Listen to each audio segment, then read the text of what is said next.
All right. Hello, everybody, and welcome to Black Voices from Tacoma's Musical Past. My name's Spencer Bowman. If you're just joining us, I'm the librarian here, a librarian here at the main branch of the Tacoma Public Library in the Northwest Room.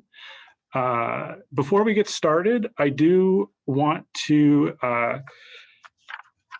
read this short message here. We would like, the Tacoma Public Library would like to acknowledge that this meeting is being conducted on Indigenous lands of the Puyallup people, who cared for their ancestral lands before the Medicine Creek Treaty of 1854, which removed Native peoples to clear a way for colonial settlement.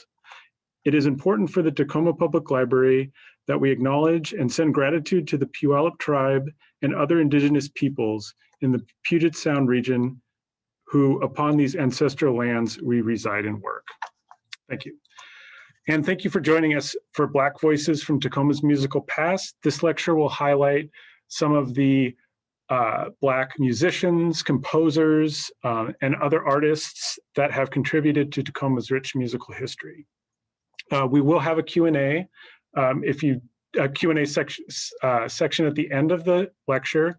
And if you have a question, you can go to the Zoom screen and there should be a Q&A button. You just type your question in and we're going to get to as many as we can at the end of the talk here. So this presentation is a partnership with both the Tacoma Public Library and the Tacoma Historical Society with funding from Tacoma Creates. And this presentation will also be recorded. The video will be recorded and hosted on the YouTube site of Tacoma Historical Society and in their podcast. So stay tuned, probably be up in a day or so. So tonight, our presenter is Tacoma Historical Society's Kim Davenport. Kim is the communications manager for the Tacoma Historical Society and is also on the faculty for both the University of Washington, Tacoma and the University of Puget Sound. She's the author of Tacoma's Theater District and Tacoma's Lincoln District in the Arcadia Publishing's Images of America series. Her research has been published in Columbia, the Journal of the Washington State Historical Society. She also manages the blog tacomamusichistory.org, where she shares research into stories about music and musicians from Tacoma's past. So please welcome our guest, Kim Davenport. All right, thank you so much, Spencer. It's been really a pleasure to collaborate with you on this project. And as people will see in the credits at the end, the Northwest Room is always of help to all of my research into local history, so thank you for that. This presentation has been really a pleasure to put together from some research that I've done recently, as well as some research from many years ago. So I've been researching Tacoma's musical history for many years as a way of bringing together my two passions, music and local history. And through that research, I've learned that my own roots of a family tree full of musicians are even deeper than I realized. And also, more relevant to tonight's talk, I've realized that there are many, many fascinating stories of a diverse range of musicians from throughout our city's history. And in honor of Black History Month, it's a really great opportunity to share specifically some stories of Black musicians. So I will stop talking soon and start a video that I've prepared, which will include historic audio, some new audio that I've recorded, some video, as well as some clips from an audiobook that Tacoma Historical Society will be releasing soon. I will just reiterate what Spencer said, that if you have any questions during the presentation, please feel free to put those into the Q&A, and we'll get to as many of those at the end as we can. The other thing I'd like to mention, I keep learning about new Zoom features all the time. We have turned on the live transcript function for this talk, so there is a button on your Zoom screen that says live transcript, and you can choose to show subtitles. So it gives you a running tally of the text that's being uttered at some point during the presentation. We did learn that lyrics don't come through so much. I think the music underneath them confuses Zoom. But if you find perhaps that it's difficult to hear, then I'd recommend turning that feature on. So Without further ado, let me turn it over to the presentation I prepared, which is just over 45 minutes in length. So I will see you on the other end of that. So let me share my screen and please enjoy.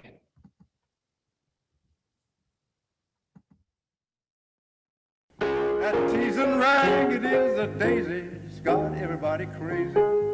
I bet that you never will feel lazy when you hear that teasing rag. It's full of life from start to finish, the minor and diminish. I bet that I can see your finish when you hear that teasing rag. Oh, how sweet that music sounds. Music is universal. Styles may change with time and place, but human beings have always had a need to create music for personal expression, for entertainment, for communication, and as a reflection of the world around us. Music, therefore, can serve as a lens through which to explore our history. What type of music did people make when and why? What was life like for those making the music, or for those who were listening? This presentation will share just a few stories of Black musicians from Tacoma's past who left an important legacy in our city. Some of these musicians made Tacoma their home, while others were only guests here for a short time. Each of these people added to the artistic vitality of our community, while also confronting the realities of discrimination based on the color of their skin. Thank you for joining us for this journey back in time with the help of historic photographs and video, and audio which is both old and new. On behalf of Tacoma Historical Society and Tacoma Public Library, it is a pleasure to bring these stories to you.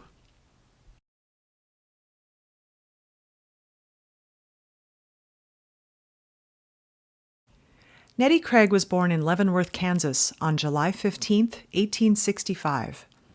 She was the youngest of 6 children of Violet Craig and the only sibling born free. Nettie's father was William Wallingford, the owner of the plantation on which Violet was a slave.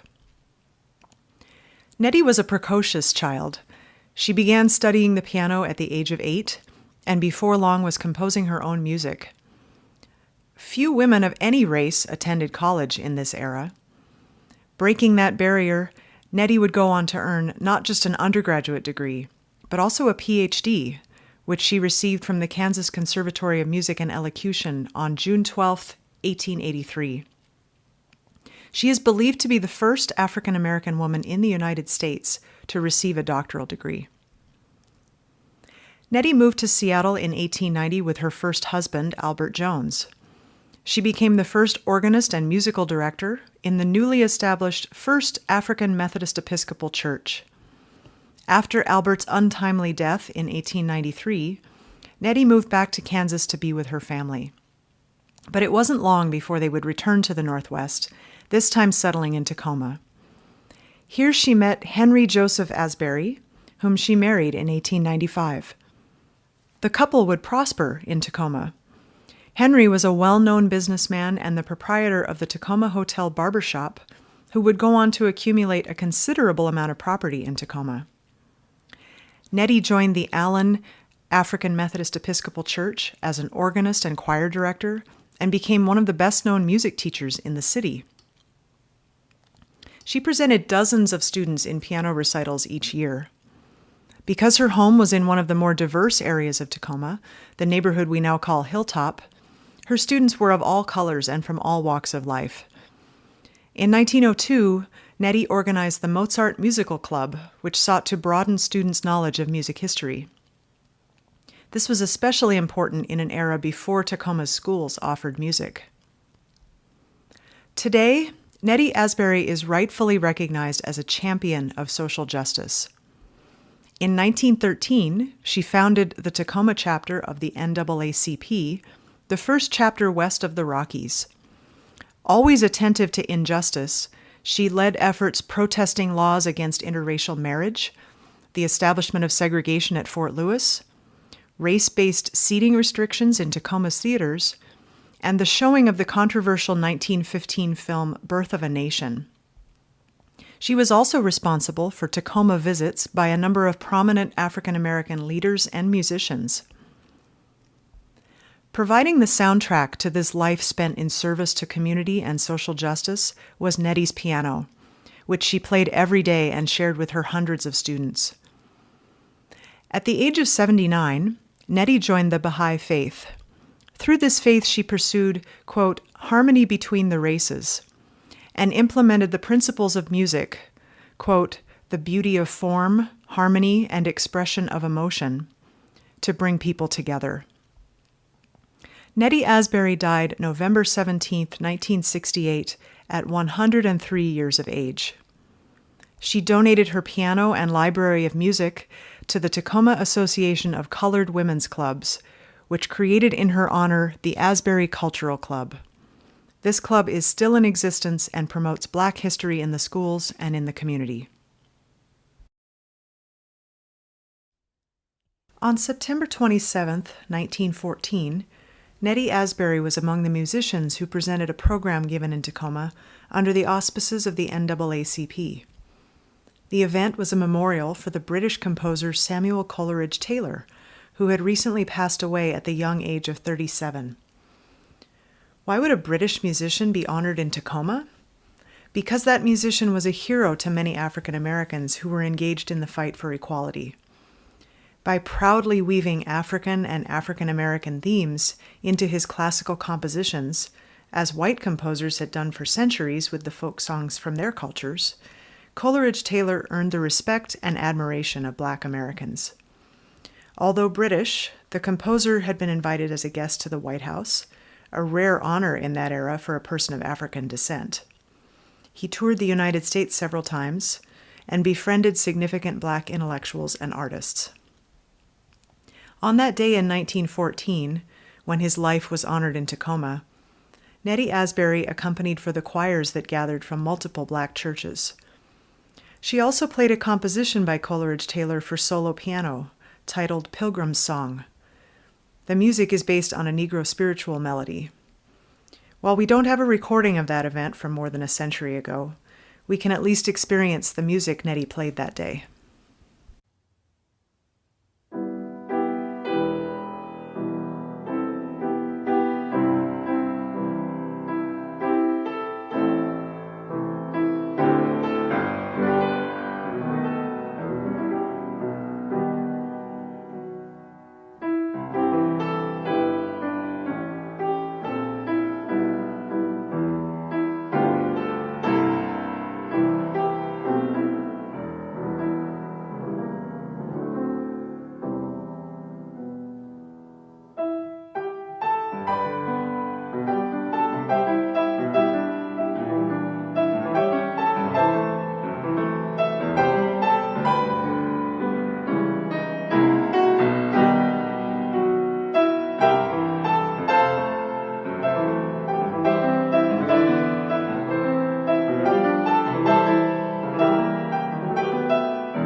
Also performing on that day in 1914 was a musician by the name of Frank D. Waldron, who would go on to become one of the most influential musicians and teachers in Seattle's early jazz scene. But before settling in Seattle, he spent a few years living and working in Tacoma. Frank Waldron was born in 1890 in San Francisco, where he likely pursued his early musical training. According to census records, he and his family moved frequently up and down the West Coast, including some time spent in Canada. As a young man, he seems to have moved where the work brought him, and that work was jazz. Waldron played both trumpet and saxophone, as well as arranging and composing original music. Waldron does appear in the Tacoma City Directory in 1914, when he participated in that concert celebrating Samuel Coleridge Taylor, and then he seems to have spent the next few years in Seattle. But by 1917, the newly established Camp Lewis was booming with construction, as well as new recruits preparing to ship off to Europe. This made for a captive audience for the hottest music of the day. Waldron performed at clubs near the base that were frequented by soldiers, alongside touring musicians from other parts of the country, such as Jelly Roll Morton. By 1918, Waldron had moved downtown, where he was working as a musician at the Olympus Hotel on Pacific Avenue. Tacoma's black newspaper, The Forum, mentioned Waldron as one of many, quote, colored musicians who would give the public their money's worth. The fact that Waldron participated in the 1914 program alongside Nettie Asbury reveals that he was not only establishing himself in the jazz community, but also in the larger Black artistic community in Tacoma.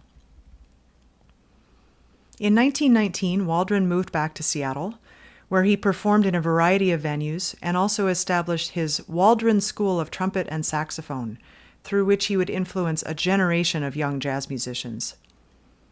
The most famous of these students was Quincy Jones, who would later say of Waldron, quote, "Then we finally got a trumpet teacher named Frank Waldron.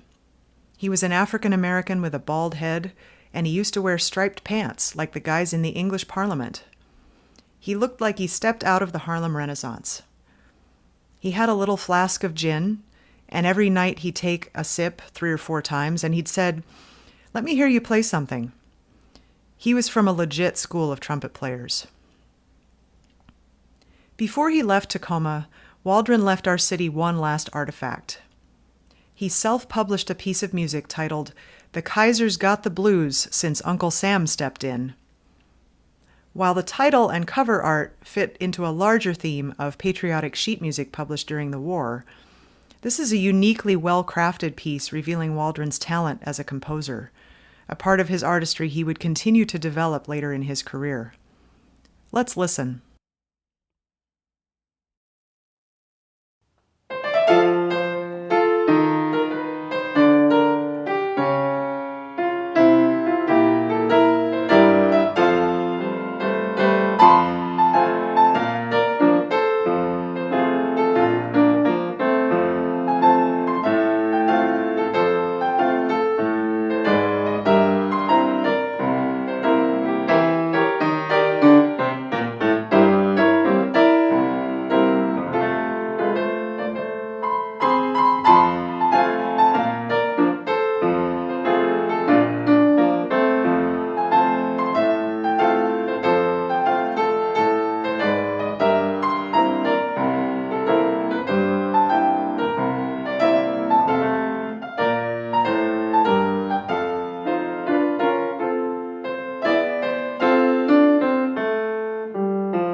How is it that the American Negro, who for so long has been a second-class citizen in the United States... Still is, I'm sorry. How is it that he's contributed so much to American culture? Well... Music, dance, everything you can think of. Well, I have to be very modest about that. I would say certainly as we look at the African peoples in Nigeria, for example, I just got a wonderful invitation to go to Nigeria to be present at the installation at the Governor General Ezekwe, an old friend, who will now, and I had to cable him. I'm in Australia. I certainly would like to be with you, but I'm out here with some good folks. But I'll get to Nigeria later. Mr. Robson, do you feel that Africa is to some extent an affinity for it, a home, or do you still feel America is essentially your home? How do you feel? Well, let me come. Yeah, I'll come to that in just a second. But to come back to it, so I would say the Africans and the American Negroes have turned out to be an extraordinarily gifted people. The great tragedy is that by not making us full-class citizens as yet in America, they may be losing, I don't know how much yet. That's all. And to come back, I would say that unquestionably, I am an American, born there. My father slaved there. Upon the backs of my people was developed the primary wealth of America, the primary wealth. You have to have accumulated wealth to start, to build. You did it another way here in Australia. You had to build your accumulated wealth too. You just came and took it, you know what I mean? And that's what they did in most of the countries. That's what you Europeans did. You just took it. We got to catch up with you a little bit. And so in America. So there's a lot of America that belongs to me yet, you understand? But just like a Scottish American is proud of being from Scotland, I'm proud for being African. Now in our school books, they tried to tell me that all Africans were savages, till I got to London and found most of the Africans I knew were going to Oxford and Cambridge and doing very well, and learned their culture.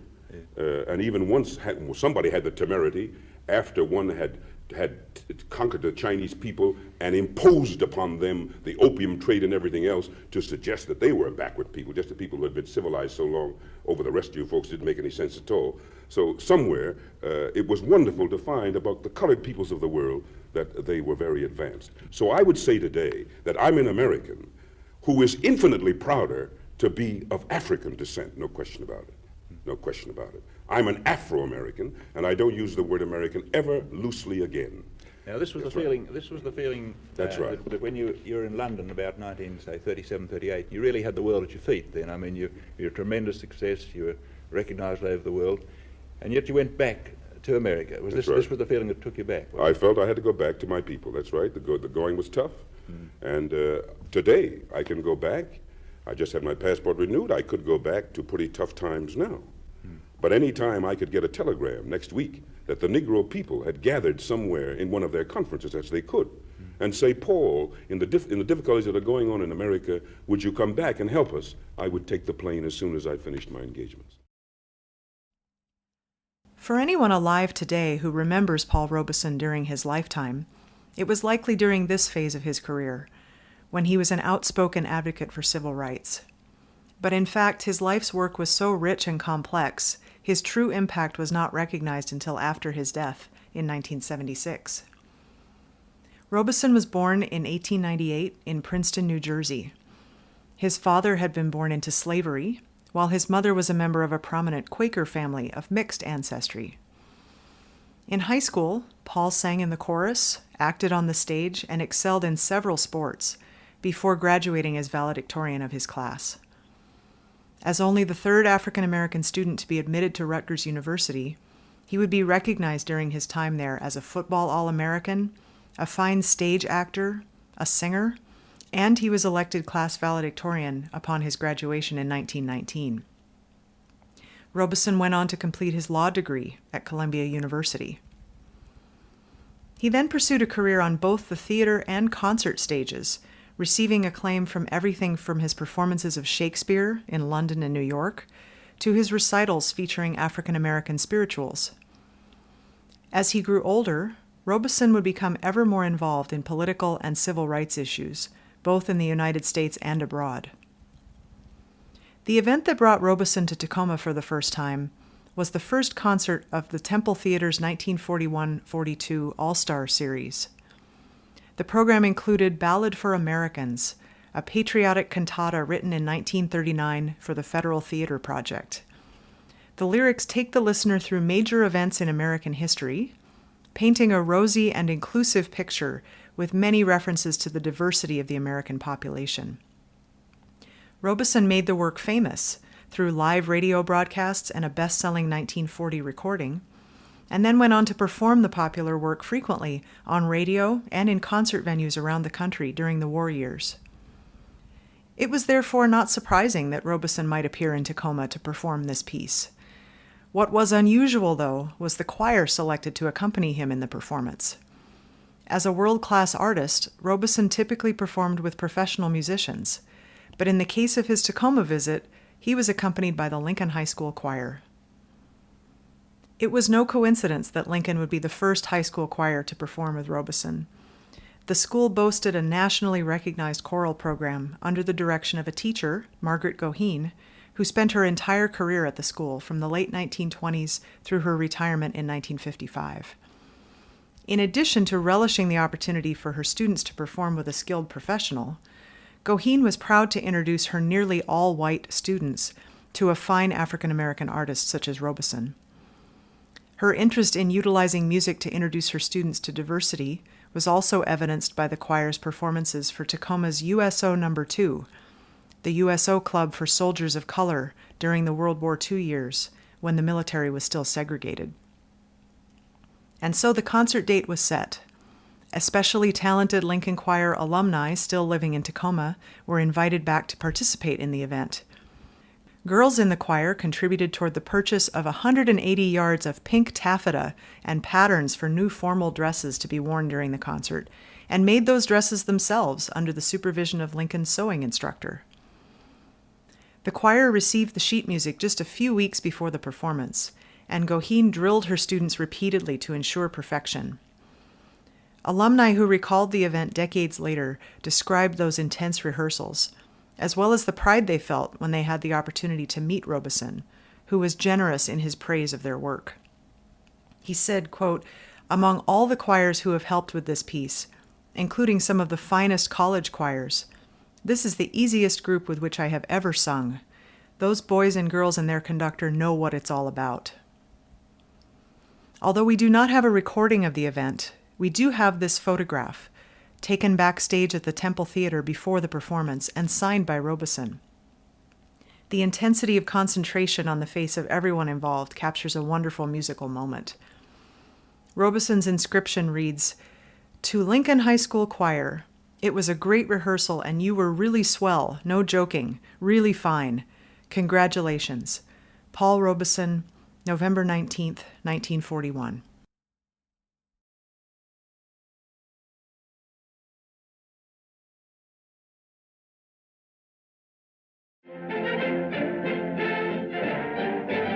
Nation's most impressive Easter demonstration.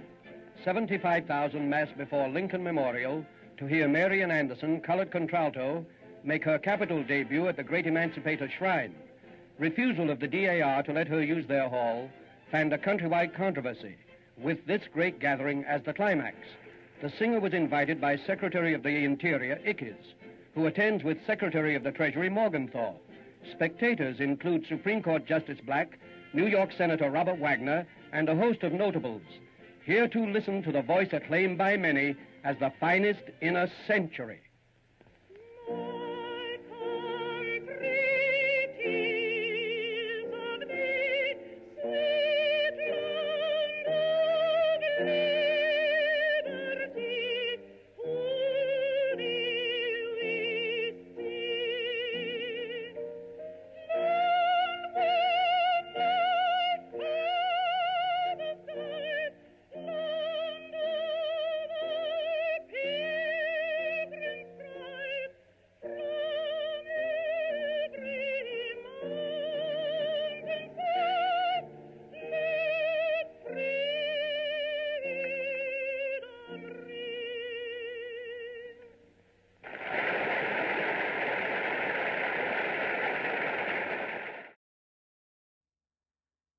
Marian Anderson's performance at the Lincoln Memorial in 1939 is one of the most significant examples in our nation's history of music serving the cause of civil rights.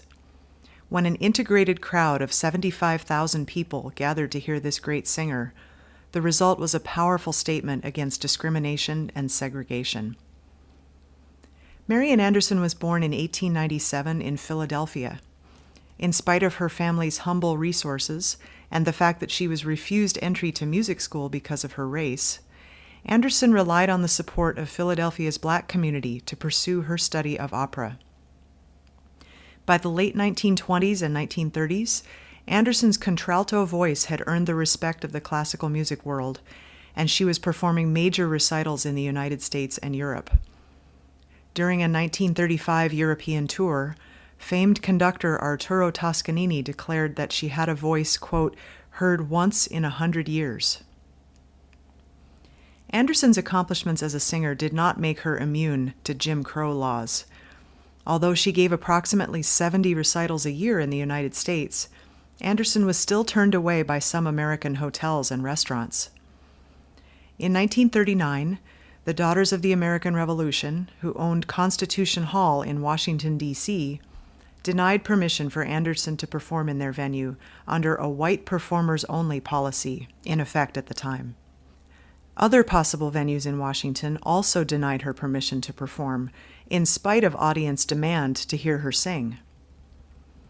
First Lady Eleanor Roosevelt, along with hundreds of other DAR members around the country, resigned her membership in the organization in protest.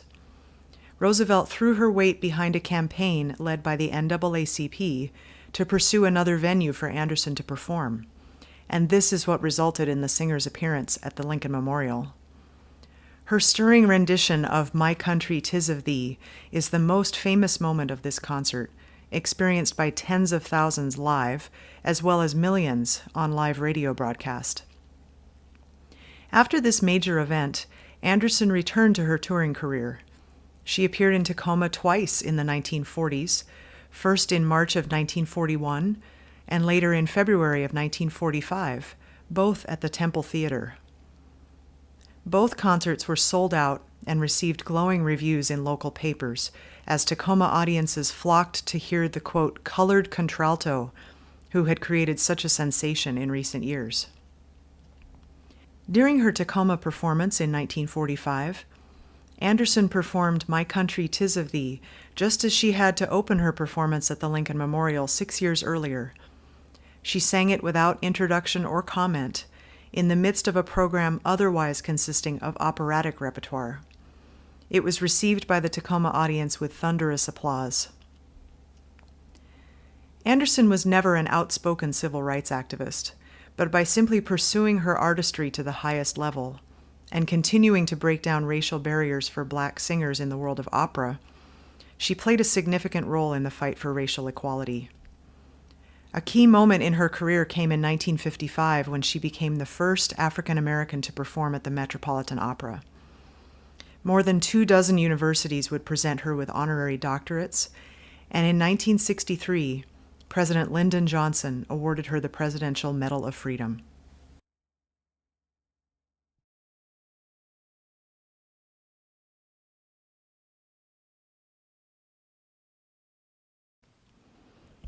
Malteris Washington was born in 1919 on a farm in Columbia, Mississippi.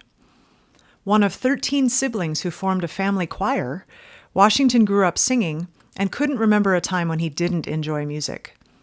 That said, it wasn't until he enlisted in the military that he learned to play a musical instrument. Washington joined the Army in 1941 and began learning the clarinet at the U.S. Army School of Music.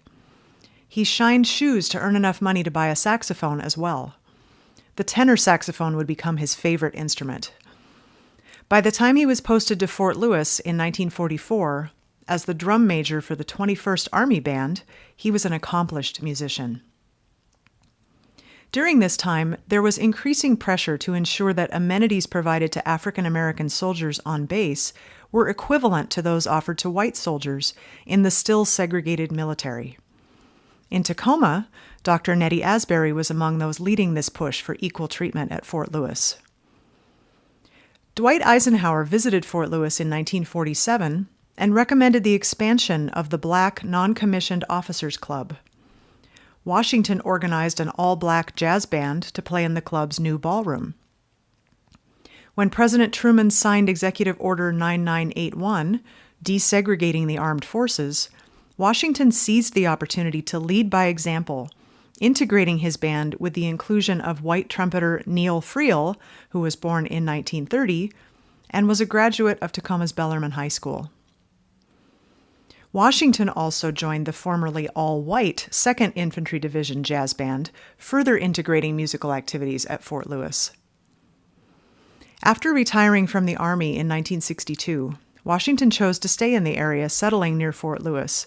He formed his own jazz group, the Mel Washington Trio, and during his career he shared the stage with jazz greats such as Count Basie, Quincy Jones, and Cannonball Adderley. Described as a friendly musician who liked to make people dance, Washington was known for his kindness and generosity, qualities that helped him break down barriers of prejudice. His trio was the first African American group to perform regularly at venues such as Tacoma's Yacht Club and Elks Club. The audience that was most important to Washington, though, was the hundreds of children he taught to play music. He worked as an administrative assistant for the Tacoma Public Schools for 3 decades while volunteering his time to teach music. Quote, "He'd steer kids in the right direction," his son Larry said about him after his death in 2007. Quote, "He was a gentle giant. He used his horn to aid the troubled dudes."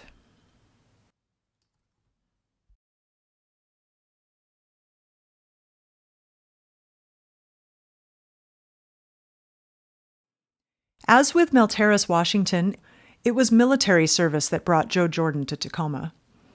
But as Jordan was nearly 60 when World War II began, there was never a suggestion he'd be facing combat. He was recruited for his expertise as a musician. His service to the military was to organize musical entertainment for African American troops on still segregated bases. Joseph Zachariah Taylor, or Joe, Jordan, was born in 1882 in Cincinnati, Ohio. He was a composer, arranger, and pianist who made substantial contributions to ragtime. His long and diverse musical career is full of fascinating stories. His work took him to Chicago, New York, and throughout Europe. He performed with and composed music for some of the biggest names of the early jazz era, including Louis Armstrong, Jelly Roll Morton, Fanny Brice, Ginger Rogers, and Ethel Merman. By the 1940s, with ragtime largely out of style, Jordan found a new purpose for his musical life during wartime. After he went through officer training, Captain Joe Jordan was posted at Fort Huachuca in Arizona, and in 1944 transferred to Fort Lewis. His work included composing and arranging music, organizing and conducting bands, and programming shows. Although Jordan had already seen much of the world by this point in his life, when he first saw Mount Rainier, he said, "I'm not going back to New York." He would settle in Tacoma for the remainder of his life. As a young man, Jordan often couldn't enter the venues where his music was being performed. He found the post-war Pacific Northwest much more welcoming. In 1947, he became the first African American to be bonded as a real estate agent in Tacoma. In 1950, he was the first African American to serve in the state attorney general's office. His drive to compose music, however, never waned. Having no previous connection to Lincoln High School, he decided in 1949 to write Dear Lincoln, a new school song.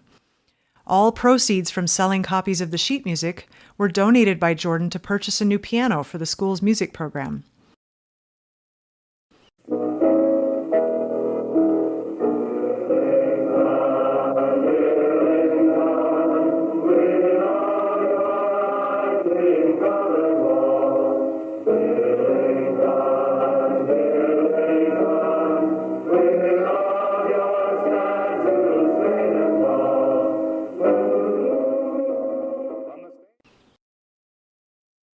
He wrote Go Giants Go when the Tacoma Giants began their first season of baseball in Tacoma in 1960.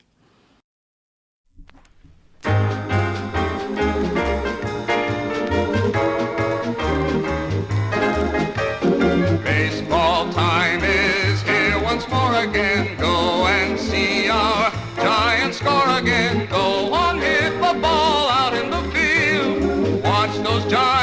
the faces they steal. We hope the pennant is in sight again. Giants, try with all your might again. Go, go, Giants, and win today. We're with you, Giants, all the way.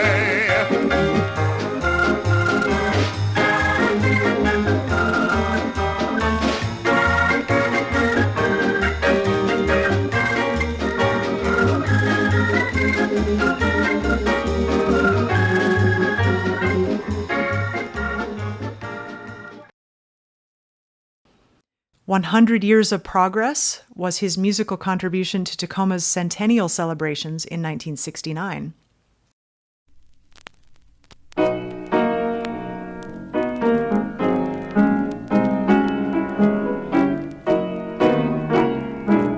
"100 years of progress, 100 years of success, 100 years of sweat and toil, with ups and downs and strain and stress. We have watched Tacoma grow into a city proud. 100 years of progress, come on and shout it good and loud. We have watched Tacoma grow, and we can't help but know the progress it has made.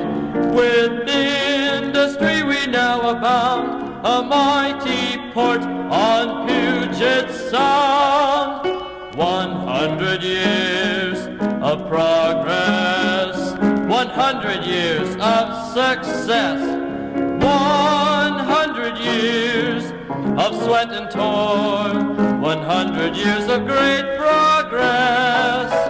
100 years of progress, 100 years of success, 100 years of sweat and toil, with ups and downs and strain and stress. We have watched Tacoma grow into a city proud. 100 years of progress, come on and shout it good and loud. On Jordan's 87th birthday, he was honored by the city of Tacoma for his many contributions. Late in his life, Jordan enjoyed a renewed interest in his work as a ragtime composer. In 1962, local Tacoma press eagerly covered his trip to the East Coast to record a new album of ragtime with two other musicians of the era, Charlie Thompson and Eubie Blake. He also had the opportunity to mentor a Tacoma pianist, Lois Delano, who released a recording of his works in 1968. The album received positive reviews from critics at a time when scholars, composers, and performers alike were exploring and celebrating the history of ragtime. Jordan died in Tacoma on September 11, 1971, leaving behind a substantial legacy of musical contributions and having impacted many lives in his adopted hometown.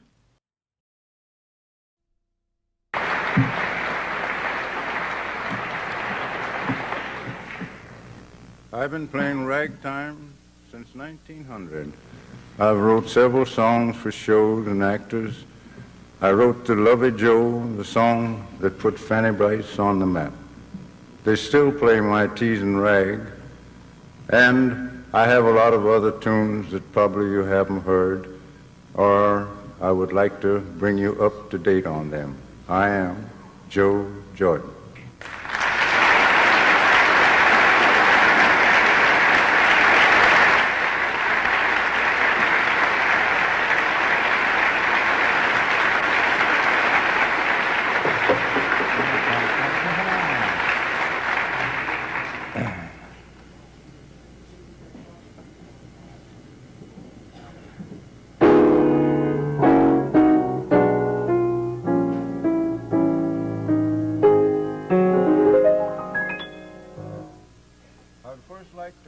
Play a little chorus of Lovey Joe, the song that made Fanny Bryce famous. But first I think I'll play for you my Teasin' Rag. in its entirety. It is really a song. I wrote it in 1906, and E.B. Marks published it, and he had quite a few numbers. He was a wonderful trumpet player. I think his name was Rocco, out of New Orleans. So he lifted a part of My Teasin' Rag and a part of Rocco's song, and he called it Dixieland One-Step. And I know you've heard the Dixieland One-Step because it's been popular all through the years and very popular today. And I want you to see when we get to the chorus how the Teasin' Rag was lifted out and lost its identity because the tune was called Dixieland One-Step. That teasin' rag, it is a daisy, it's got everybody crazy. I bet that you never will feel lazy when you hear that teasin' rag. It's full of life from start to finish, the minor and diminish. I bet that I can see your finish when you hear that teasin' rag. Oh, how sweet that music sounds. It's so entrancing when you're dancing. Everyone, all hands around. That teasin' rag, they say it's fearful, but it makes you feel so cheerful. You lose your home if you're not careful when you hear that teasin' rag.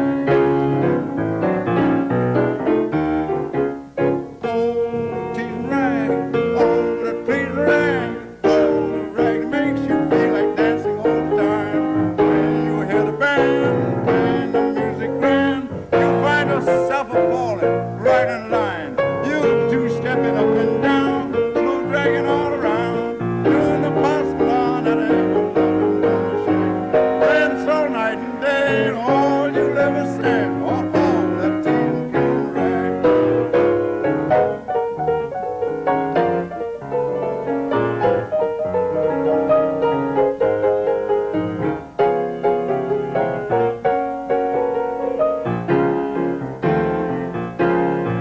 Oh, you'll be dancing up and down, dragging all around, doing the possible on that ever loving one shake. Dance all night and day, and all you'll ever say is, oh, that teasin' rag.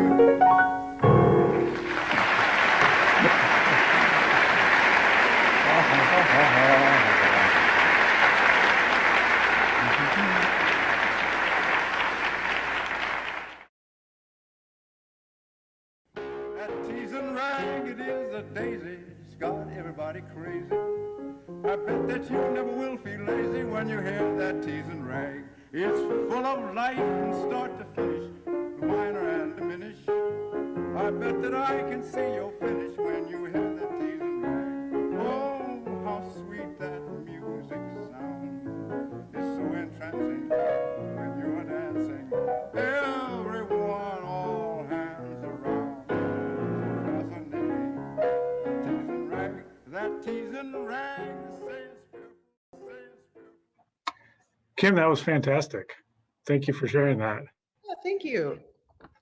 I've read a little bit about jazz history in the Pacific Northwest, and it's always interesting to learn how many nationwide jazz artists kind of came together at Fort Lewis at that time. Yeah, I think it's one of the biggest lessons I've learned about well, Tacoma history in general, but specifically music history in Tacoma, is the undeniable influence of having a large military base, and that the effect of bringing people from all over the country to our region, and many later examples as well. But yeah, it's a really important part of the story. So to start off our Q&A session, I have just a few questions I'm going to ask, and then we're going to open it up to the questions we received. And feel free, anybody at any time, to leave a question while we're talking, and we'll get to them here in just a moment. So my first question is, some of these musicians you profiled in this presentation are going to be featured in one of your upcoming books. Can you tell us about your book? Yeah, absolutely. We were hoping it would be out by now, but it's still in press. But it's the latest book in Tacoma Historical Society's 21 Tales series, which are really aimed at essentially middle school age kids, but honestly are a great starter to any topic for anyone who's interested in local history. They're short reads introducing people to a specific theme from Tacoma history with 21 examples of that theme. So this new book will talk about 21 musicians from Tacoma's past, and Mel Terrace Washington, Joe Jordan, let's see, Margaret Goheen, the teacher at Lincoln who taught choir there for so many years, many other great musicians. And I really tried to pull from different historical periods and different musical genres and have a diverse range of stories to tell. So that will be out soon from Tacoma Historical Society, both as a hard copy book and also as an audio book. Great. We'll definitely be having some copies in the Northwestern and the general collection too. So a couple more questions. So was there anything you learned while researching that for any reason was not included in this presentation or your books? Yes. Short answer is yes. I have come across so many stories, and certainly the book being limited to telling 21 stories, my initial list of brainstorming was about 100 different people that maybe were worthy of being included, and I narrowed it down from there. And for this talk as well, there were, other stories I was thinking of including and just mostly didn't want to take too much of everyone's time, wanted to have a concise and interesting and engaging story to tell. But I think probably the biggest thing I've realized from doing this research is that there are so many stories, and I assume there are many that I have never seen that are yet to be uncovered. And it's why I love doing this kind of research, because often it's a single primary source object or artifact that will lead to a story like this. So for example, the wonderful Northwest Room that you're sitting in has in its collection the scrapbooks of Margaret Goheen, that teacher from Lincoln. That's the only reason that I uncovered many of the stories about what happened there, because those students have long since passed away. That's several generations ago. Those are stories that get lost to history. But it's fun for me to dig them up and find them, and I think there are many more that are still to be told. Absolutely. My final question before we open it up is, are there any books or resources that you would recommend to anyone interested in info on any of the topics you touched on tonight? So, obviously I'll do another quick pitch for my book because I think there are some great stories in there. And it's again, kind of meant as a quick introduction. They're not terribly in-depth, but a great introduction to some stories. But one other book that I'll mention is about that story about Marian Anderson performing at the Lincoln Memorial. And I discovered several years ago a full-length book that tells just that story, tells her life story to some extent, but also that wonderful moment in history that she gave that performance. And I wrote down the names. I knew I was going to forget it. The Sound of Freedom is the name of that book. And I searched in the Tacoma Library collection, and it doesn't look like you have it, but it looks like it's easily available on Amazon. But I definitely would recommend it as just a great read about a moment in history when a musician really made an important political and social statement.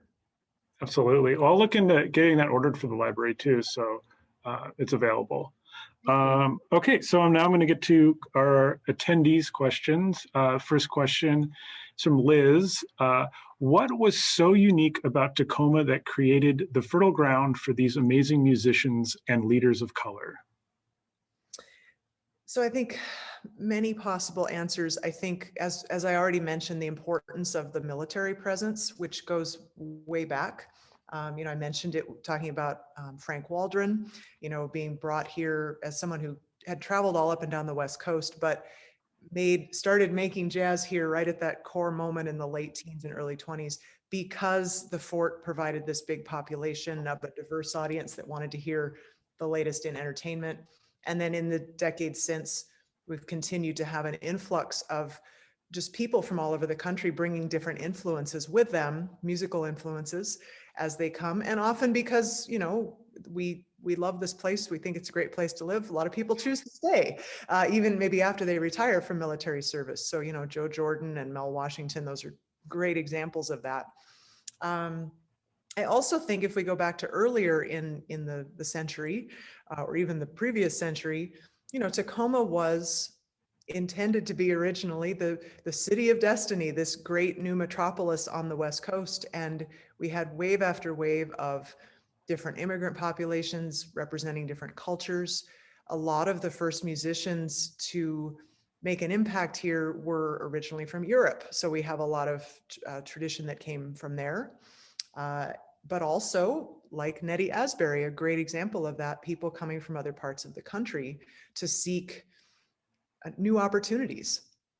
So a lot of people in that generation, and she was certainly a vital aspect of, you know, forming the NAACP chapter here earlier than most other Northwest cities.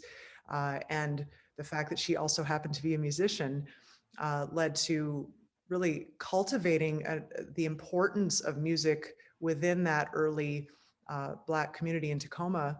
She certainly played a big part in that. So I think there are a lot of reasons. And they continue, right? I mean, Tacoma continues to draw people from a lot of different places. I think everything I've ever learned about music history, whether it's centuries ago or more recently, when we have areas that bring people from different influences and different cultures, that will always be a rich musical place, right? So I think Tacoma's had that story about it, just like many other cities in the world. Great. The next question also from Liz, she asks, I know that Seattle had a very deep redlining history. Was Tacoma as equally racially divided as Seattle? I know less about Seattle than I do about Tacoma, so I don't know how effectively I can answer that question, but certainly there is a red line map of Tacoma that you can find online and see the impacts of those, specifically those practices in banking and real estate, and see how that forced segregation of neighborhoods. I do think that Tacoma did have a strong Black community going back further than we might realize, and Nettie Asbury is a great example of that, but there are many other figures as well, based primarily in what we would now call the Hilltop region. And there's some great history there that we actually currently have on display in our Tacoma Historical Society Museum, looking at some of those early Black leaders. And I think just from my perception of the difference between Tacoma and Seattle, I think a strong Black community of leaders in a city of a smaller size might have made an impact that maybe couldn't have been felt to the same extent in Seattle. But I'm starting to overstep my knowledge of Seattle, so I'm gonna back up from that one. Oh, that's great. I can actually chime in a little bit on the Northwest, or on the Tacoma Public Library's YouTube page. I produced just a short film talking a little bit about redlining in Tacoma. I don't think I can share the link because we don't have a chat up, but if you type in redlining in Tacoma into YouTube, I'm pretty sure it'll be one of the videos that pops up. So great. Next question, Greg asks, what was the Tacoma publisher of Waldron's music? Oh, that's a good question. So it looks entirely self-published. It's actually, I have the sheet music with me at the moment. The cover simply says Frank Waldron and then his address, which was 554 Cliff Avenue, which would now be Stadium Way approximately. And then it looks on the inside of the sheet music as if it was printed, I think it's New York. So he had it professionally printed somewhere, but it doesn't have a publisher name on it. It appears to be self-published. So self-publishing apparently has been with us for a long time. Very good. Greg asks again, or asks another question here. Was Margaret Goheen of Middle Eastern heritage? The name suggests that. The name, this is an interesting part of her story that I don't tell very often. The name was a married name, and she was married quite young, fresh out of her graduate school right as she went into teaching. And from what I've been able to tell from my research, she and that husband actually did not stay together almost for more than a year and split up. It was in the heart of the Depression. And from what I've been able to read about him, it looks like he was out of work for a long time, which was certainly not uncommon during the Depression. And they appear to have split. She was then living by herself, according to all records I found, for the rest of her career at Lincoln High School, but she kept the name. So I don't know if that was because she didn't want the perception of being divorced, didn't want to deal with that after she'd already established herself in that job. But an interesting situation. So her own origins were English, Irish, that she was descended from immigrants from Great Britain, essentially. Okay, Yeah. Great. Greg has another question. He says, what do we know about Tacoma's birthstone productions? You've got me there. I don't know very much. I have not, frankly, I've not taken the time to research that. That's on my list. One thing I can say is that there were clearly many small labels in Tacoma in the 50s and 60s. I mean, certainly there's those we know more about, like those that produced the Whalers' own label that then produced the Sonics. I mean, they're more famous because those bands were more famous, but I've come across many labels on records that may have even just been one-offs. I've not seen the name again. But it is on my list to do a little bit more research into some of those. Which one? So that might have gone by and I missed it. What was the Birthstone Productions label? I'm trying to remember which one it was, actually. I don't want to make everybody watch while I search. I think it would have been, it would have been one of the Joe Jordan records. Oh, okay. So that would have been from the 60s. And honestly, that was an era when it was relatively easy to get set up to produce records. So that could have just been someone's living room operation. Mm-hmm. And it could even have been Jordan's. It's worth looking into, and I'll raise that to the top of my research to-do list. Great. Claire asks, did you engage any Black Tacoma residents, students for this project? Not for this specific project. Largely because of the pandemic, frankly.